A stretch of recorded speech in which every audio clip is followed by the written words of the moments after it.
Assalamualaikum warahmatullahi wabarakatuh. Perkenalkan, nama saya Stephanie Dwi Eza Erlanda.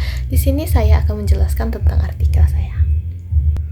Judul dari artikel ini adalah The Wage Gains of African American Women in the 1940s dan ditulis oleh Martha G. Bailey and William G. Collins dan diterbitkan pada Juni 2024. Artikel ini membahas tentang peningkatan upah dan perubahan kondisi kerja wanita Afrika Amerika pada saat selama perang atau sebelum tahun 1945 dan sesudah Perang Dunia Kedua atau setelah tahun 1945. Yang pertama kali akan saya bahas adalah bagian latar belakang. Yang pertama, latar belakang. Pada saat awal tahun 1940-an, sebagian besar perempuan Afrika Amerika bekerja di sektor rumah tangga dan pertanian dengan upah yang rendah. Kesempatan yang mereka terbatas karena adanya diskriminasi rasial dan sistem segregasi yang memisahkan kulit hitam dan kulit putih, termasuk dalam dunia pekerjaan. Tapi ketika perang dimulai, situasinya berubah. Banyak pria kulit putih direkrut untuk berperang sehingga pabrik dan industri di Amerika kekurangan tenaga kerja. Nah, mulai dari situ, perempuan termasuk perempuan kulit hitam direkrut untuk menggantikan posisi yang kosong. Untuk pertama kalinya, mereka bisa memasuki pekerjaan industri dan administrasi yang sebelumnya hampir mustahil untuk mereka. Yang kedua adalah peningkatan upah. Selama masa perang hingga 1945-an, upah perempuan Afrika Amerika meningkat tajam. Rata-rata pendapatan mingguan mereka hampir 2 kali lipat dari sebelum perang.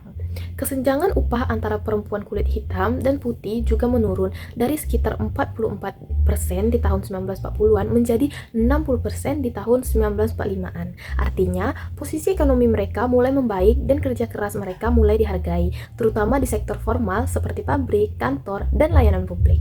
Nah, yang ketiga adalah pergeseran pekerjaan dan peluang.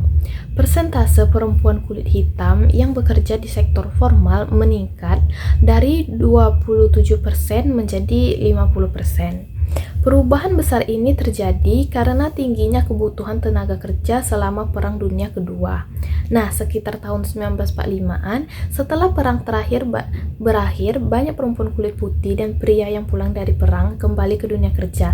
Tapi, sebagian besar perempuan kulit hitam tidak kembali ke pekerjaan lama mereka karena mereka sudah punya pengalaman, keterampilan, dan kepercayaan diri untuk bekerja di sektor formal.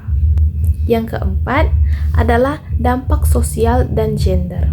Sekitar tahun 1945-an hingga tahun 1950-an, setelah Perang Dunia Kedua berakhir, perubahan ekonomi yang terjadi mulai terasa juga dalam kehidupan sosial perempuan Afrika Amerika. Mereka menjadi mandiri, lebih dihargai, dan punya posisi yang lebih kuat di masyarakat. Pada masa itu juga, serikat pekerja seperti Congress of Industrial Organization atau CIO, serikat ini membantu memperjuangkan kesetaraan upah, hak-hak pekerja, dan perlakuan yang adil di tempat kerja. Namun, meskipun kondisi sudah lebih baik, diskriminasi rasial dan tidak kesetaraan gender masih tetap ada, terutama pada kesempatan promosi dan posisi jabatan. Yang kelima adalah dampak jangka panjang dan kesimpulan.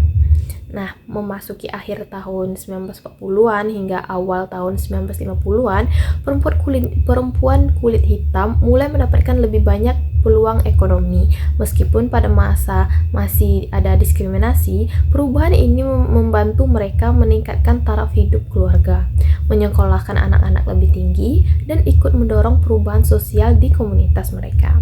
Kemajuan ini juga menjadi dasar lahirnya gerakan hak sipil, Civil Rights Movement, di tahun 1950-an hingga tahun 1960-an.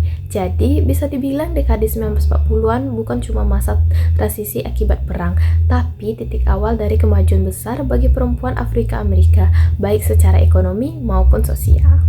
Jadi, itulah yang bisa saya sampaikan. Wassalamualaikum warahmatullahi wabarakatuh.